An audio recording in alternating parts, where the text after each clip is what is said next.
Did you know that back in 2014, a criminal named Jeremy Meeks was arrested by US police, and his mugshot was posted on Facebook?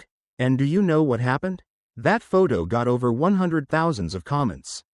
People weren't discussing his crimes, they were discussing how incredibly handsome he was. They called him the world's hottest felon. He even became a model after getting out of prison and now lives a life of luxury. Why would a criminal have a fan club? Why do we tend to easily overlook the mistakes, even the crimes, of someone just because they have an attractive face? Welcome back to the channel. And today, we're going to dissect one of the most fascinating and dangerous logical fallacies in the human brain, the halo effect. Or to put it simply, the idea that beautiful is automatically good. The halo effect is a type of cognitive bias where our overall impression of a person in one area, usually physical appearance, profoundly influences how we judge them in other, completely unrelated areas. It's like having a pre-installed Instagram filter in our brain. Once that handsome, beautiful filter is switched on, everything else about that person is automatically toned up, smoothed out, and brightened. Our brains are incredibly lazy. They don't want to do a lot of analysis.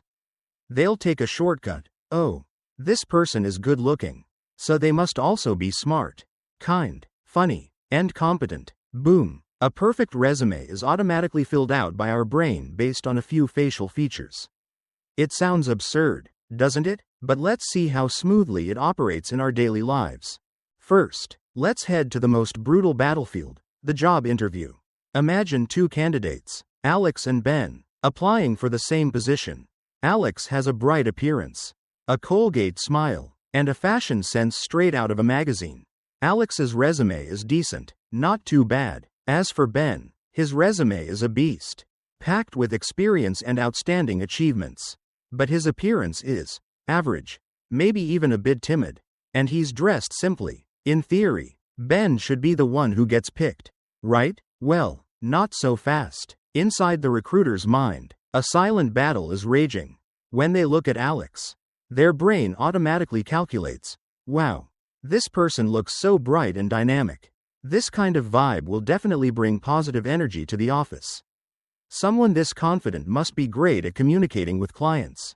But when they look at Ben, that lazy brain judges, looks a bit dull. The experience is good, but will he be able to get along with the team? He doesn't look very sharp.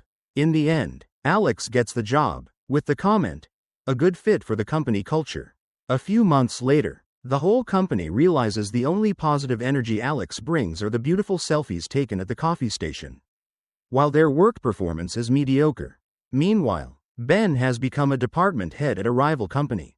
Alex's halo deceived the recruiter, causing them to confuse looking competent with actually being competent. It's not the recruiter's fault, it's the fault of our pre-programmed primitive brain. Leaving the office, we step into an even more confusing territory: love. Here, the halo effect isn't just an effect, it's a religion.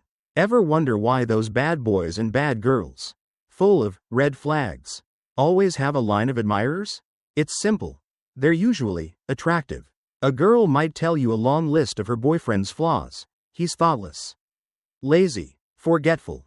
But she'll end it with, but he's just so handsome. End of story. That beauty acts like a solid shield, deflecting all arrows of logic. A handsome guy clumsily cooks a terrible meal, and his partner will exclaim, "Oh, you're not just handsome, you're so capable too." Meanwhile, a less attractive guy could do 10 good deeds and might just get a simple, "Thanks. You're a good friend." Our brain automatically adds positive qualities to the people we find attractive. Pretty girls are automatically gentle. Handsome guys are automatically chivalrous. It's only when that halo finally fades that we're shocked to realize we fell in love with a virtual profile we created in our own imagination. Be honest, haven't you also automatically given your crush bonus points for skills like intelligence, depth, and sensitivity, just because they had a killer side profile? And the peak of the halo effect is how we perceive celebrities. This is when our brains completely switch off their critical thinking mode. An actor or singer with a stunning appearance can get away with almost anything.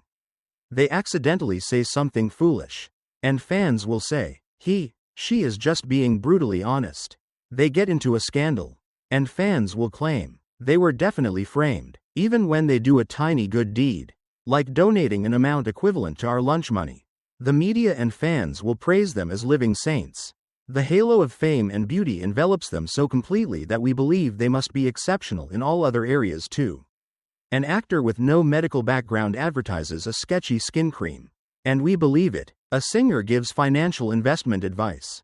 And we nod along. We forget that they are good at acting, good at singing, which doesn't mean they are also experts in dermatology or economics. We are worshipping the halo, not the person themselves. And this is extremely dangerous. It creates hollow idols and a generation of fans who are easily led astray. So what now? Should we start hating beautiful people? Of course not. Beauty itself is not at fault. The fault lies with our lazy brains, which always want to take a shortcut to make a judgment. Becoming aware of the halo effect's existence is the first step to patching this bug in our brain. It doesn't mean you'll be completely immune, but at least you'll have a small voice in your head to warn you. The next time you meet someone physically attractive, pause for a second and ask yourself, am I impressed by them as a person? Or just by their packaging? The next time you're about to judge someone who looks ordinary, ask yourself, am I unintentionally overlooking their wonderful qualities just because they don't have a glittering halo? Recognizing this cognitive trap will help us make fairer decisions in work, in love, and in how we see the world. It helps us appreciate true value, instead of just chasing fleeting lights. So, the final question I want to leave you with is this.